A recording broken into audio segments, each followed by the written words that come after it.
Address మా తమన్ గారిని వేదిక మీదకి సాదరంగా ఆహ్వానించేస్తున్నాము.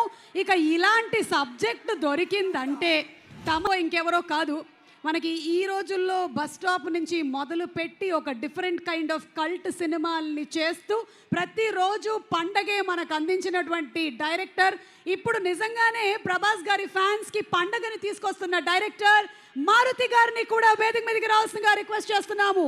మారుతి గారు. సరే, ఇది నువ్వు దయ్యాన్ని పంపించేవా, అది వాడిన మైక్ ఇది. ఓ మంచిదే కదా డార్లింగ్, ఆ దెయ్యం వల్లే 4 డబ్బులు వస్తున్నాయి ఇప్పుడు. అంటే బస్ స్టాప్ నుంచి ఈరోజు ఎయిర్పోర్ట్ దాకా వచ్చావు. ఎయిర్పోర్ట్ వచ్చేసాను అంతే, ఫ్లైట్ ఎక్కడమే ఆలస్యం. ఫ్లైట్ ఎక్కి తిరిగేసి కూడా వచ్చేసాను. సక్సెస్ ఫ్లైట్ ఎక్కిస్తున్నావా లేదా మమ్మల్ని? అది నీ చేతుల్లోనే ఉంది, నువ్వే కొడుతున్నావు అక్కడ. నా పని అయిపోయింది. నువ్వు ఎంత బాగా కొడితే. డార్లింగ్ చూడండి డార్లింగ్, అసలు ఫస్ట్ రోజు నుంచి ఈ మాట మీదే ఉన్నాడు. సరే మాట్లాడు, చెప్పు డార్లింగ్. నీ వెనక్కే నేను. చాలా మాట్లాడాలనుంది, చాలా చెప్పాలనుంది, కాకపోతే అన్నీ చెప్పు డార్లింగ్. నేను వెయిట్ చేస్తా. నీకు చాలా కామెడీగా ఉంది డార్లింగ్. మన అంతే కదా darling. Anyway thank you so much. First of all రెబల్స్కి చాలా థ్యాంక్స్.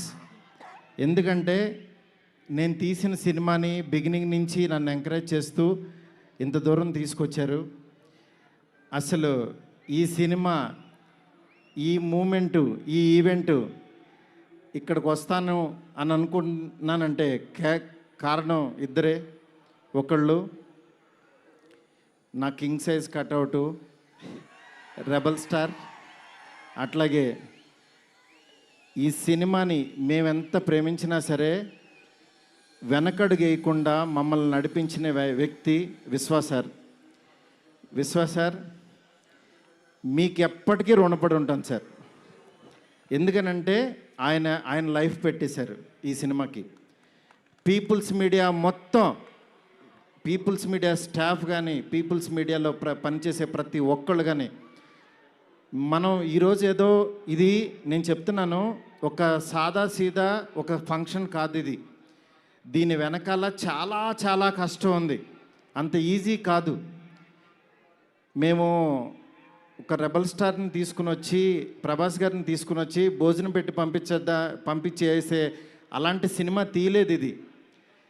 ఆయన్ని తెచ్చుకున్నప్పుడు అలాంటి ఆ రేంజ్ ఫుడ్డే పెట్టాలని ఫిక్స్ అయ్యాం.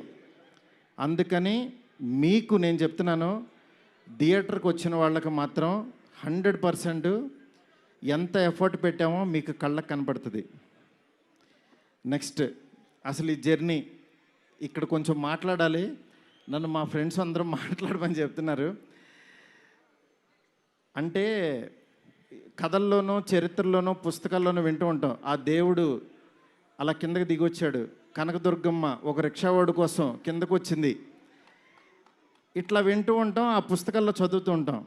నా రియల్ లైఫ్లో ఆదిపురుష జరుగుతున్నప్పుడు బాంబే నుంచి కాల్ వచ్చింది. ఆయన రాముడు గెటప్లో ఉన్నప్పుడు ఈ మారుతి వెళ్ళాడు ఆయన దగ్గరికి.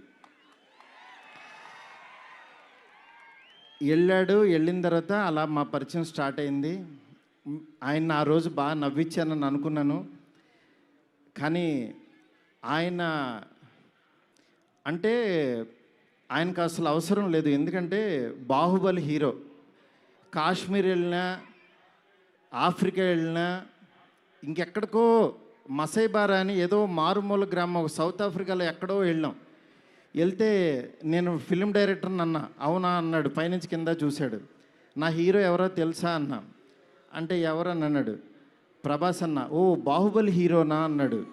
అంటే మసైబారాలో ఒక వేరే జాతి వాళ్ళకు కూడా తెలిసిపోయారు ఆయన. నిజంగా రాజమౌళి గారికి ప్రతి డైరెక్టరు చాలా రుణపడి ఉన్నాం. ఎందుకనంటే ఇవాళ పాన్ ఇండియా అని అందరూ కాల్ రేస్కి తిరుగుతున్నాం. కానీ ఒక వ్యక్తి లైఫ్ పెట్టేసి ఒక మీడియం రేంజ్ హీరోని ఒక పాన్ ఇండియాకి పరిచయం చేసి ప్రపంచానికి ఈరోజు ఒక పెద్ద కటౌట్ని నిలబెట్టారు ఆయన. నిజంగా మనం ఒక తెలుగు ఇండస్ట్రీకి ఈరోజు ఒక స్వర్ణయుగం లాంటిది. ఒక సుకుమార్ గారు, ఒక సందీప్ రెడ్డి వంగ, ఒక ప్రభాస్ గారు, అల్లు అర్జును, ఇట్లా అసలు ఎంతమంది, ఎన్టీఆర్ గారు, ఇట్లా రామ్ చరణ్, ఇట్లా ఎంతమంది స్టార్స్ తయారవుతున్నారు. నాలాంటి ఒక మిడ్ రేంజ్ సినిమాలు ఒక 11 సినిమాలు చేశాను. నా రేంజ్లో నేను చేసుకుంటూ వెళ్ళిపోతున్నా. అలాంటి వాడిని కూడా నువ్వు ఇక్కడ కాదురా బాబు, నువ్వు రెబల్ యూనివర్సిటీలో జాయిన్ అవ్వు, నువ్వు పెద్దోడవు అని ఆ వ్యక్తి తీసుకొచ్చి నన్ను ఇక్కడ నుంచోబెట్టారు. ఈరోజు నిలబడి మాట్లాడుతున్నా. నేను రాశాను, నేను తీశాను, కానీ నా వెనకాల ఉన్న శక్తి మామూలు శక్తి కాదు. అది ఆయన యాక్టింగ్ చేసి వెళ్ళిపోవటం కాదు, ఆయన లైఫ్ పెట్టేశారు. అది నన్ను, అంటే ఆయన సినిమా పట్ల ఉన్న భక్తి, సినిమా పట్ల ఉన్న ప్యాషను, సినిమా ఆయన ఏకమైపోయిన తీరుకి అది మాటల్లో చెప్తే చాలా తక్కువైపోద్ది. నేను ఏదో కావాలని ఇట్లా పొగుడుతున్నట్టే ఇదని కాదు. ఆయన వేరే, ఆయన సినిమాతో ఏకమైపోయారు. మీ అందరు మనసుల్లో ఉన్నారు. ఆయన ఆ ప్రతిరూపం ఇవాళ మన ఎదురుగుండా కూర్చుంది అంతే. ఇలాంటి దీంట్లో ఈ రాజాసాబు 3 ఇయర్స్ తర్వాత చాలా కష్టపడి ఇక్కడ దాకా తీసుకొచ్చాం. మాకు పండక్కి మీ అందరికీ మిమ్మల్ని ఎంటర్టైన్ చేయాలని ఒకటే ఆకాంక్షతోటి వేరే సినిమాలు చాలా ఉన్నా సరే అన్నిటి మధ్యలోకి ఇంత పెద్ద బడ్జెట్ సినిమాని చాలా ధైర్యంగా విశ్వప్రసాద్ గారు తీసుకొచ్చారు మీ ముందుకి.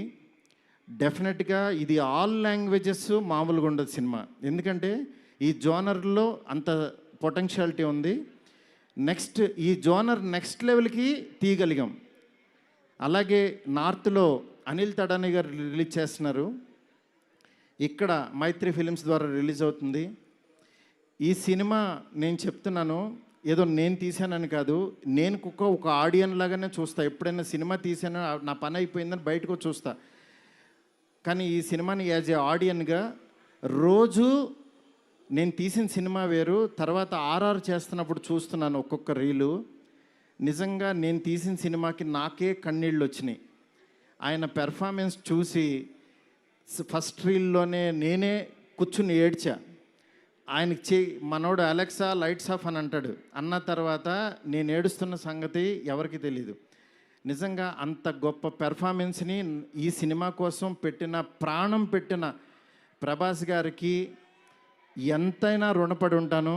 డార్లింగ్, మాటల్లో చెప్పలేను డార్లింగ్, నాకు ఏడుపు వస్తుంది డార్లింగ్ మిమ్మల్ని చూస్తే.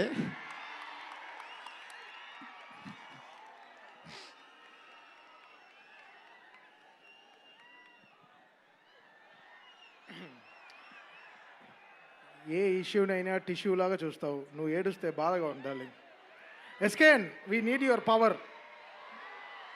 ఇంకా ఇప్పడానికి ఏం లేదు, షర్ట్ ఇప్పటి యూ డిడ్ సంథింగ్. డార్లింగ్, నేను మీకు తెలీదు, ఎవరన్నా చనిపోయినా ఏడవను. ఎందుకంటే వెళ్ళి కాసేపు చూసుకుని చావు కామన్ కదా అనుకుని వచ్చేస్తూ ఉంటా జనరల్గా.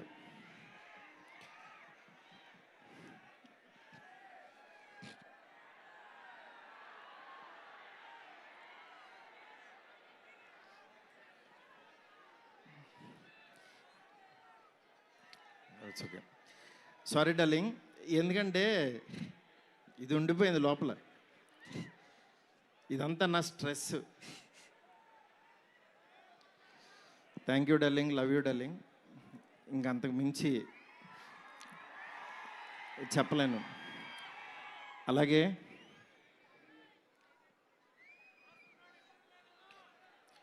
ఈ సినిమాకి మాలవిక, నిధి, రిధి ఒక్కళ్ళు కాదు, ప్రభాస్, సీనన్న, నెక్స్ట్ అట్లా ప్రతి ఒక్కళ్ళు చాలా ఎంత ఎఫర్ట్ పెట్టారు. Thank you so much. మీరు ఎదురుగుండా ఉంటే నా వల్ల కాదు.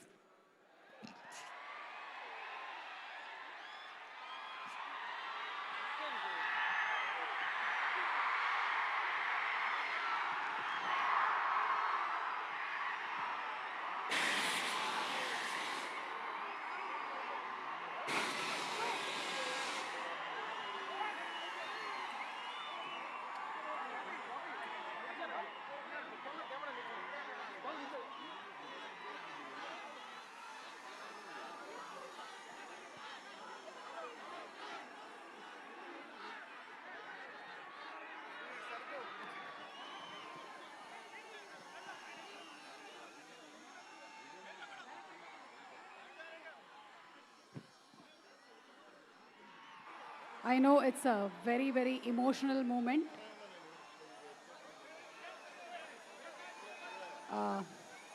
Maruti Garu, almost 3 years of journey, 3 years of friendship, 3 years of love. 3 సంవత్సరాలు కష్టం బయటకు వచ్చింది.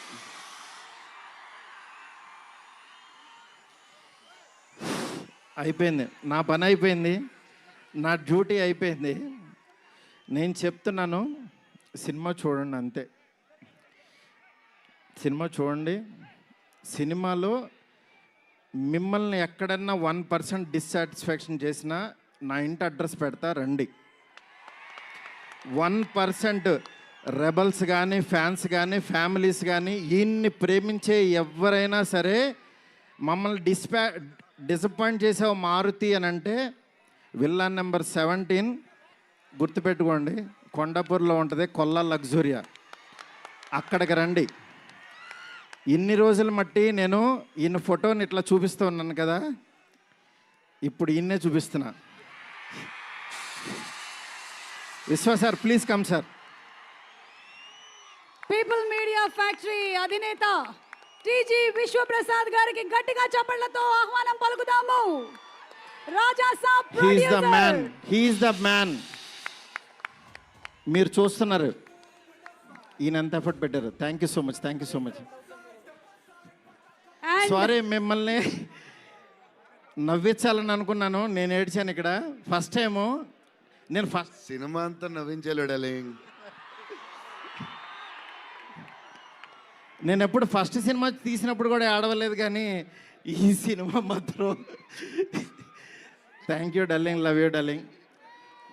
అలాగే నాకు సపోర్ట్ చేసిన నా ఫ్యామిలీ, నా వైఫ్ స్పందన, అలాగే నా పిల్లలు హియా, కేదార్, నీత, నెక్స్ట్ నా డైరెక్షన్ డిపార్ట్మెంట్, నా సైనికులు చచ్చిపోయారు ఒక్కొక్కళ్ళు.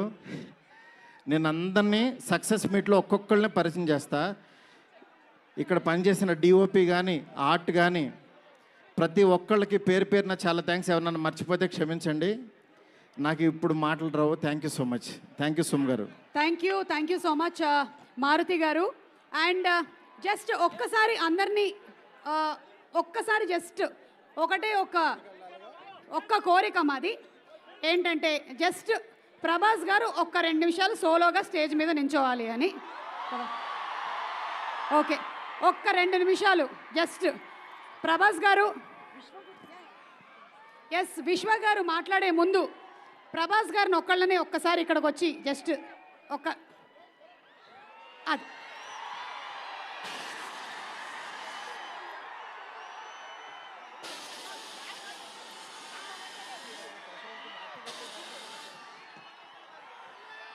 one of India's biggest superstars, our darling rebel star Prabhas garu.